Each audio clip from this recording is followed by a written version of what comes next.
빠지고 있는 모습입니다. 뭐 좀 천스탁 랠리 어떻게 좀 봐야 할지 좀 궁금합니다. 마냥 뭐 긍정적인 시각만 있는 건 또 아닌 것 같다는 생각이 네. 드는데요. 예. 그건 너무나 당연하겠죠. 매수자 입장에서 가장 큰 리스크는 많이 올랐다거든요. 그래서 아마 지금 코스닥이 1000포인트를 간 거에 대해서는 너무나 기쁜이지만 또 3월 달부터 또 가파르게 올라왔다는 점을 좀 보게 되면은 또 많이 올랐다는 그런 생각도 안 할 수는 없을 것 같아요. 그래서 저는 개인적으로 뭐 코스피, 코스닥 여러 가지 많은 좋은 종목들이 있지만 저는 그 최종 승자는 아마 코스피든 코스닥이든 지수 ETF 레버리지라든지 이런 거 갖고 계신 분들이 아마 전 최종 승자가 되지 않을까라는 생각이 들어요.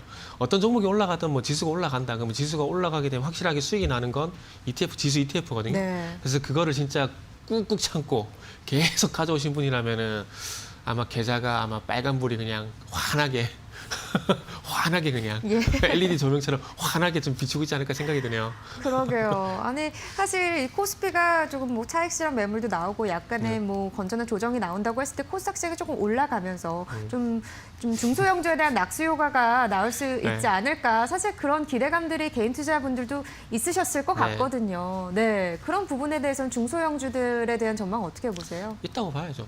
무조건. 그러니까 예를 들면 예전에 스마트폰이 처음 출시했을 때 관련된 부품주들이 수혜주로 부각이 됐던 것처럼 배투가 됐었고 그리고 뭐 완성차를 들게 되면은 뭐 제네시스 신모델이 나오게 되면서 거기에 부품이 들어가는 회사들, 그 테슬라가 출시가 되게 되면서 거기에 부품 회사들 계속 부각이 됐었잖아요. 그래서 그런 부분들을 좀 보게 되면 앞으로 뭐 스템 반도체, 뭐 전기차 이런 부분들이 계속해서 트렌드가 될 수밖에 없기 때문에 그런 부분들이 물론 뭐 대형주로 보게 된다라면은 뭐 스템 반도체 같은 경우는 뭐 서학개미 쪽으로 보게 된다면 애플이라든지 뭐 엔비디아라든지 이런 기업도 우리가 삼성전자 이런 기업도 있지만 분명히 이 회사들이 부품까지 다 만드는 건 절대 아니거든요. 그럼 그와 관련된 숨겨진 이제는 앞으로 그러니까 지금까지 스템 반도체 같은 경우는 네페스나 이 정도 많이 부각이 됐잖아요. 그렇기 때문에 올해는 아마 좀 숨겨진 수혜주 뭐 이런 부분들을 좀 많이 찾아보는 게 좋지 않을까 하는 생각이 들어요. 그래서 분명히 시장에서 좀 극단적이지만은 좀 시장이 무너져 내린다 이런 게 아니라면은 예. 시장에서 분명히 대안을 찾을 수밖에 없거든요. 그렇기 때문에 그래서 순환매란 얘기를 하는데 대형주가 좀 주춤하게 되면은 중성주로 보게 되는 거고 중성주가 주춤하게 되면은 대형주로 보게 되는 거고 여기 순환매거든요.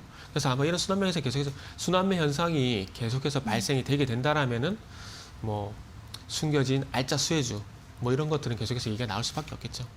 그러면 한 가지 짧게 그냥 또 여쭤보면 저희가 앵커 브리핑에 얘기했다시피 전문가들마다 사실은 좀 의견들이 다양할 수밖에 없는 상황이잖아요. 워낙 또 예측할 수 없는 시장이다 보니까. 근데 사실 제 개인적인 생각에는 2000년과는 다르다. 그러니까 코스닥 시장이 예전하고는 기초 체력 부분에서도 굉장히 좀 더 단단하고 튼튼해졌다라는 느낌이 있는데 이게 좀 아직까지는 어둡다, 뭐 암흑이다 이런 시각, 뭐 우려다, 버블이다 이런 것과 긍정적이다 이런 의견들이 참 다양하단 말이죠. 네. 예, 그러니까 그래서 오히려 이제 투자하는 데 있어서 코스닥 시장에 대한 이런 좀 경계 심리라고 할까요? 그런 게 더 생기는 게 아닌가라는 생각도 들거든요. 근데 그런 게 있기 때문에 시장이 올라가고 상승을 하고 하락하고 반복이 된다고 좀 보면 될 것 같아요. 누구나 다 똑같은 생각을 하게 된다라면은 다 돈을 벌거나 아니면 아예 다 돈을 못 벌거나 그렇게 되겠죠. 그리고 전문가들의 의견이 달라질 수밖에 없는 게 사람의 성격이 다 다르듯이 어떤 사물을 봤을 때 보는 판단 기준 다 다를 수밖에 없다라는 거죠.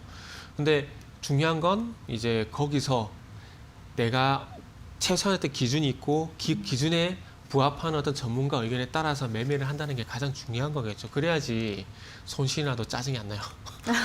가장 중요한 건 손실이 나도 짜증이 안 납니다. 그래서 어쨌든 그런 기준을 좀 세우시는 게 좀 중요할 것 같고 그리고 2000년 닷컴 버블과 비교를 많이 하는데 근데 공통점은 있어요. 많이 올랐다라는 거. 많이 올랐다. 그렇죠. 그것 때문에 아마 부정적인 얘기도 나올 수 있다는 부분들을 좀 이해를 참고를 좀 하셔야 될 것 같아요. 그러니까 사실 전문가분들의 그런 의견들을 무조건 거르기보다는 어쨌든 귀담아 듣는 것도 굉장히 참고하는 중요하고 거죠. 참고하는 부분이고 개인 투자자분들 입장에서 어쨌든 투자 원칙과 철학은 꼭 가지고 계셔야 된다. 이런 말씀을 하시는 결국 거죠. 본인이 매수 매도 버튼을 누르는 거기 그쵸. 때문에 최소한의 자기 기준은 분명히 있어야 되겠죠. 알겠습니다.